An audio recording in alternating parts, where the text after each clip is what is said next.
जीवन की हर एक मोड़ पे आधी आधी मिली सारी खुशी, मुस्कुराए ही थे चुप हो गए। जिस घर में आंगन में रहूं उसकी भी होकर मैं ना हूं। कैसे कहूं किससे कहूं कि मैं इस घर की छोटी बहू। तुम तो जानती हो ना, ये पूरा घर एक बच्ची की किलकारी सुनने के लिए कैसे तरस रहा है। माँ,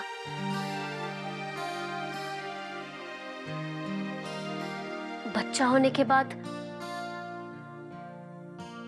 पूरी जिंदगी बदल जाएगी ना। अब तक मैं आपको खुद से दूर करती रही, जो कुछ भी हुआ उसके लिए सिर्फ आपको जिम्मेदार ठहराती रही। अब मैं जान गई हूं कि गलती मेरी भी है और मैं अपनी गलतियां सुधारना चाहती हूँ।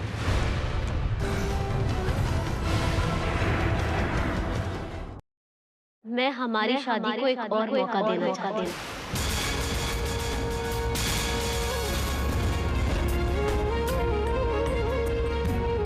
खुद को एक अच्छी पत्नी साबित करना चाहती हूँ।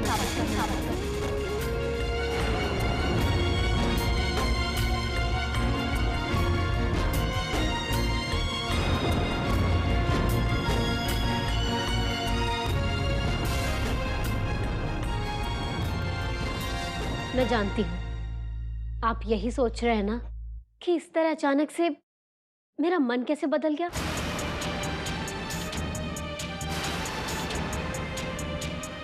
पर सच मानिए, मैंने बहुत सोचने की कोशिश की, आपकी हर एक बात को दोबारा सोचने की कोशिश की और तभी मैं इस नतीजे पे पहुंची हूँ।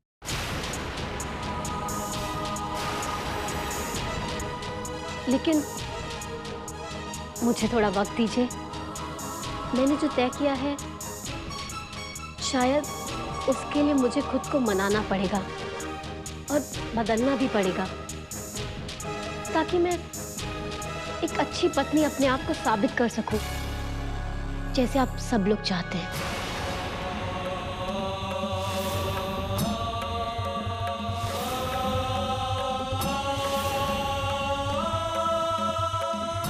चलिए, खाने की मेज पर सब आपका इंतजार कर रहे हैं। आप चलिए, मैं आता हूं। जी अच्छा।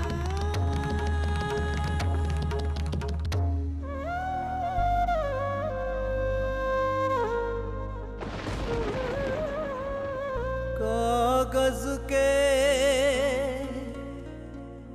निकले सारे पल चाहत के, कागज के निकले सारे उड़ गए सब जाने कहाँ रे पल चाहत के। ऐसे बदलो ये मंजर, कुछ टूट गया मेरे अंदर बिन आहट के। एहसास जगाए तूने जिस दिल में, फिर तोड़ा वही दिल कैसे तूने। अब तू ही आके बोल काना, गांठे सारी खोल तू जा, कह दे चल जाऊं इस मैं अपनी गलतियां सुधारना चाहती हूं।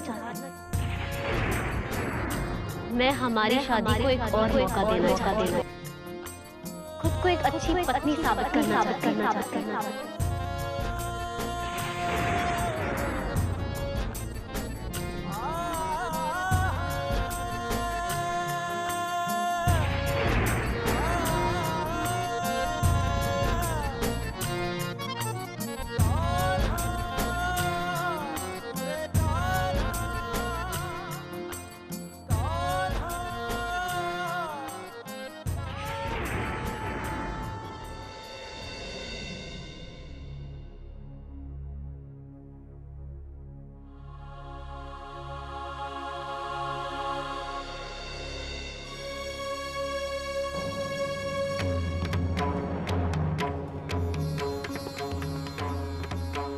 देव, ये चोट कैसे लगी?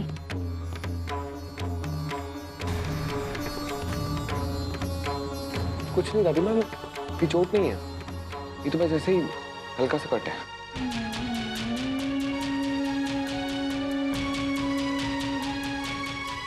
बहुत दुख तो नहीं रहा? नहीं, दर्द बिल्कुल नहीं है। आप लोग खाना शुरू करिए।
आप यहाँ इतनी रात को? आप अब भी परेशान हैं? अब तो सब कुछ ठीक हो रहा है और विशाखा ने भी स्वयं अपना हाथ आगे बढ़ा दिया है। हाँ, और मुझे खुश भी होना चाहिए।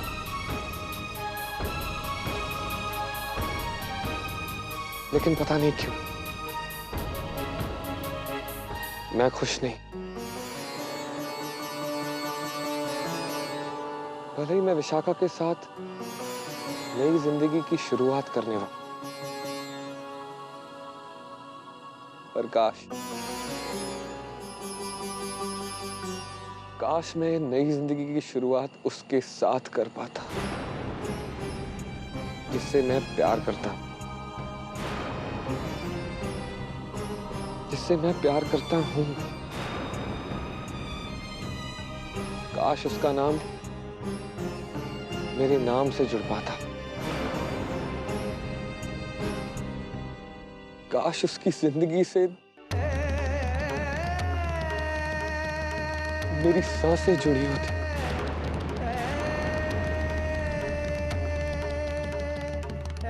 लगता है शायद ये सब मेरे नसीब में नहीं, तभी तो मैं उससे इतना दूर हूं।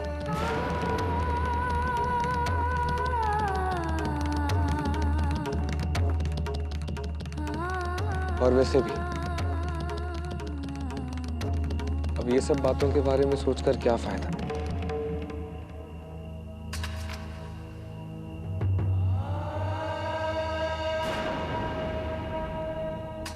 जब चलना ही नहीं राहों पर,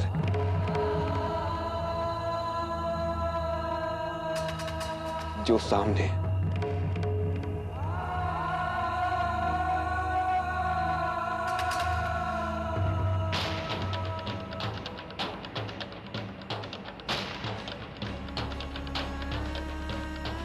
तभी मैं विशाखा के साथ नई जिंदगी की शुरुआत करने वाला, पर काश मैं नई जिंदगी की शुरुआत उसके साथ कर पाता जिससे मैं प्यार करता था।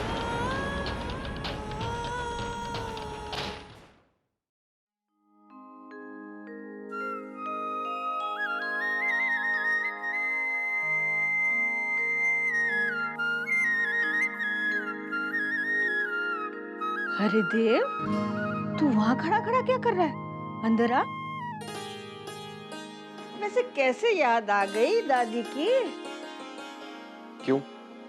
मैं जब चाहे तब आपके पास आ सकता हूँ। Any problem? नहीं भाई, मुझे क्या प्रॉब्लम हो सकती है, पर तेरे पास इस बुढ़िया के लिए वक्त ही कहाँ है। हर वक्त मंदिर और घर के कामों में उलझा रहता है, या फिर छोटी बहू के बारे में सोचता रहता है।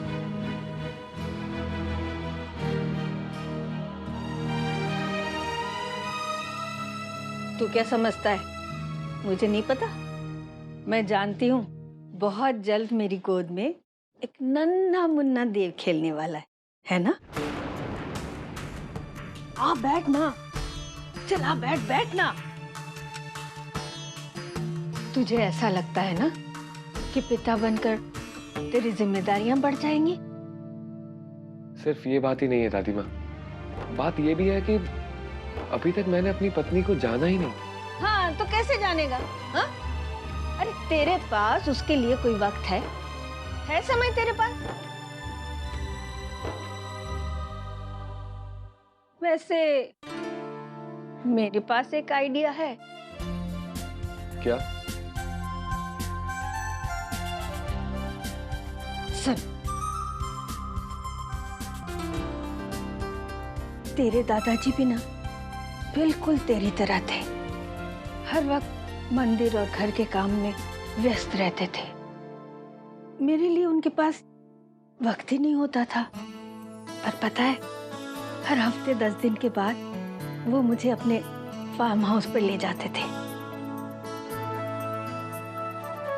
तू समझ रहा है ना मैं क्यों कह रही हूँ? अरे बुद्धू, तू भी छोटी बहू को फार्म हाउस पे ले जा, जहाँ तुम दोनों अकेले होगे, एक दूसरे को जान सकोगे। वैसे भी शादी के बाद तुम लोग कहीं गए भी तो नहीं ना, इसे अपना हनीमून समझना। अरे जा, जल्दी जा, छोटी बहू को ये खुशखबरी सुना। जा जल्दी।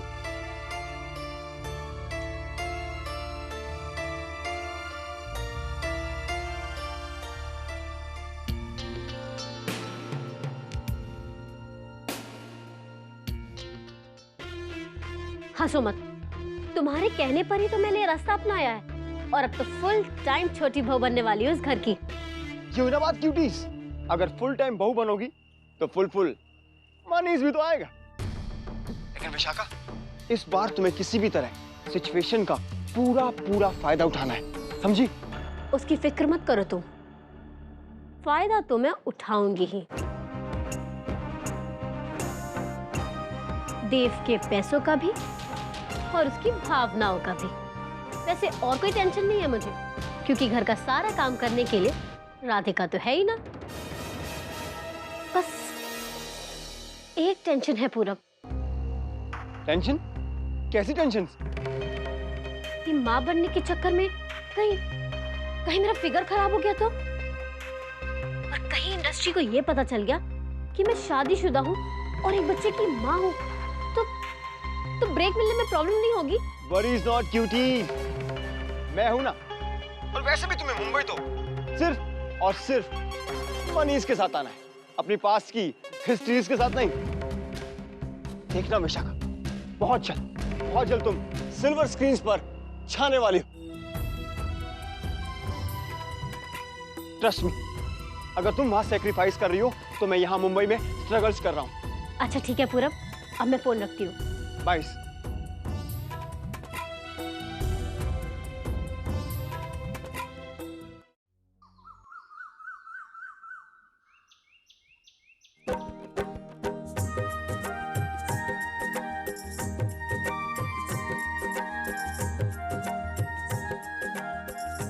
दादी माँ, पूजा की तैयारियां हो रही हैं। ये सब किस चीज की तैयारियां चल रही है? लो बताना भूल गई, आज शिव पुराण की पूजा है बेटा। अरे लेकिन मुझे तो पता ही नहीं था, मैंने तो। वैशाली, देव और विशाखा पूजा में नहीं रहेंगे।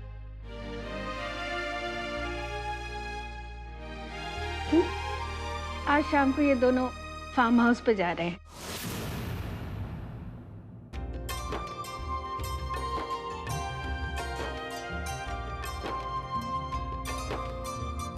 Farm house? हाँ माँ। आ रहे पंडित जी, वैशाली बुला रहे, चलो जल्दी आओ।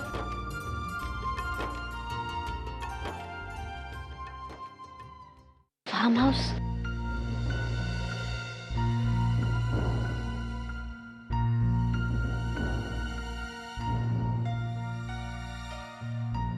मैं आपको कल रात को बताने ही वाला था,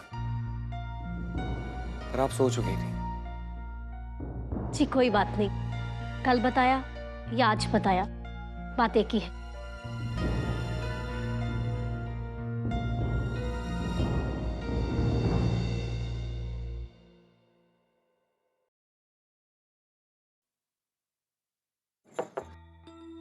भैया मैं आ जाऊं? अरे राधिका, आओ ना, तुम्हें पूछने की क्या जरूरत है, आओ। आपने नाश्ते के बाद वाली दवा खाई? अरे नहीं, भूल ही गया। ये तो वृंदावन है ना? हाँ हाँ, ये देव का लैपटॉप है। इंटरनेट पर अपनी बीमारी का इलाज ढूंढने के लिए ये देव से मांग कर लाया था। तो ये वृंदावन की कुछ फोटोग्राफ दिख गए। देव ने ये फोटोग्राफ खुद खींचे थे वृंदावन में, देखो।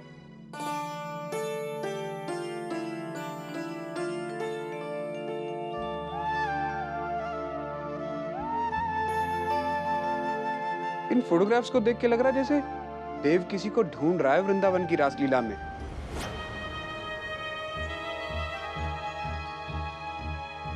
है ना? जी।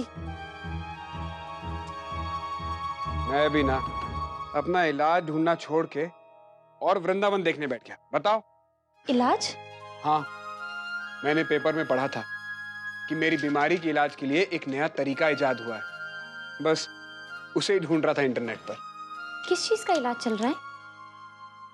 एक्सीडेंट के बाद मेरी नसें कमजोर हो गई थी। मेरे पैरों में मेरे शरीर को उठाने की ताकत नहीं बची। बस उसी का इलाज चल रहा है। दवाइयों से नसें ठीक हो जाती है?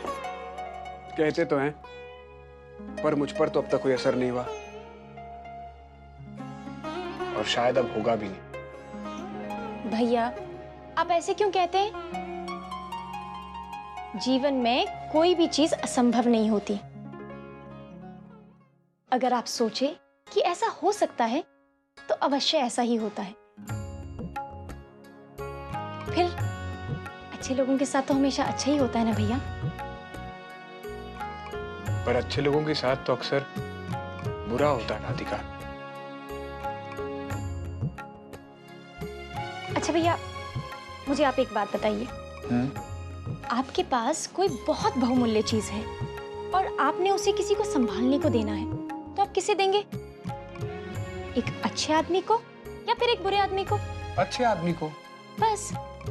दर्द भी एक बहुत कीमती चीज है भगवान के पास, इसीलिए वो अच्छे लोगों को ही देते हैं। आप कान्हा पर भरोसा रखिए भैया, सब कुछ ठीक हो जाएगा। अब आप अपने ढूंढने का काम जारी रखिए, मैं फिर से आपको दवा देने आऊंगी। अपना ख्याल रखिएगा। जानती हो, तुम्हारे घर वाले तुम्हारे बारे में जो कुछ भी कहते हैं ना, बिल्कुल ठीक कहते हैं। तुम जहां भी जाओगी बस खुशियां ही बिखेरोगी।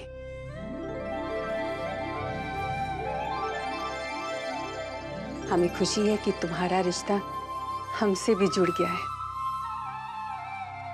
बस ऐसे ही हमेशा खुश रहना और दूसरों में खुशियां बिखेरती रहना।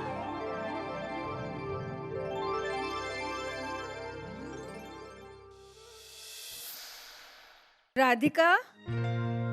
कौन है? मैं दादी। जी आई।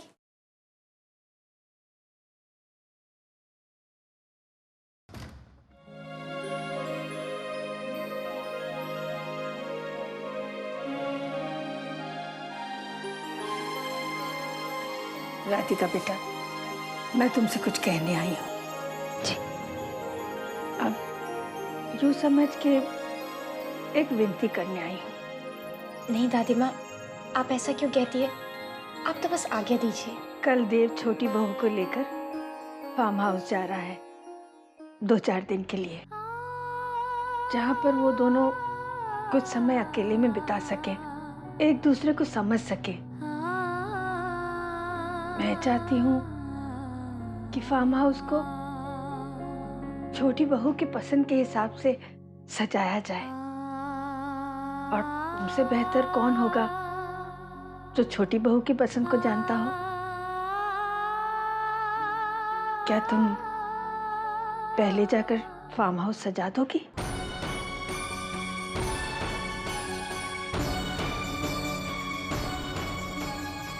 जाओगी ना बेटा?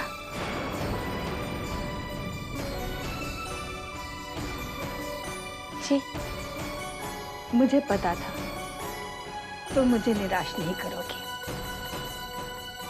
मैं बिरजू से कह देती हूँ।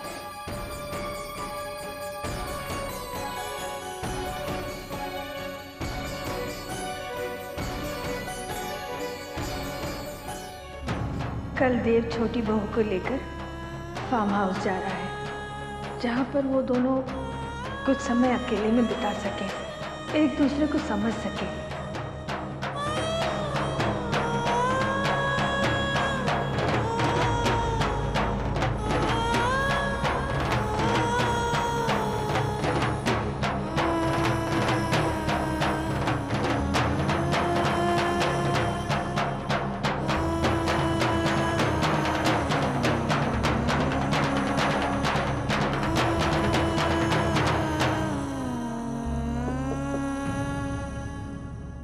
कौन है?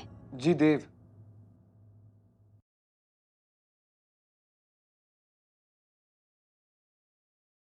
आ जाइए।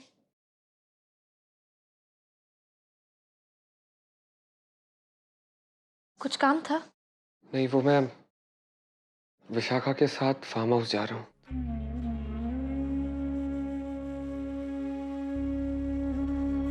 मैं जानती हूँ।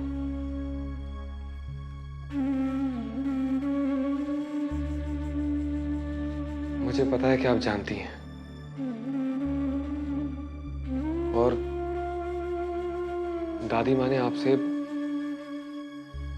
फार्म हाउस सजाने के लिए भी कहा है। पता नहीं, एक घबराहट सी है। आपको भी अजीब लग रहा होगा, लेकिन मैं जो महसूस कर रहा हूं वो, यकीन मानिए, मैं सिर्फ आपको ही बता सकता हूं। सिर्फ आप ही मेरी परेशानी समझ सकती हैं। सबसे पहले आप अपने मन से घबराहट को निकाल दीजिए।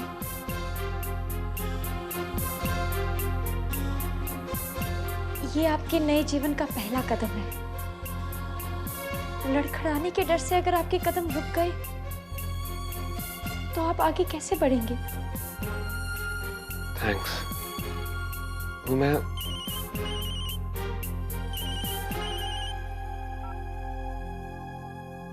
हेलो देव बाबू। हाँ, प्रणाम बाबूजी। राधे राधे।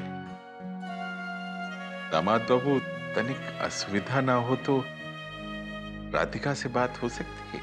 जी वो यही है, आप उनसे अभी बात कर सकते हैं। 1 मिनट। बाबूजी का फोन है।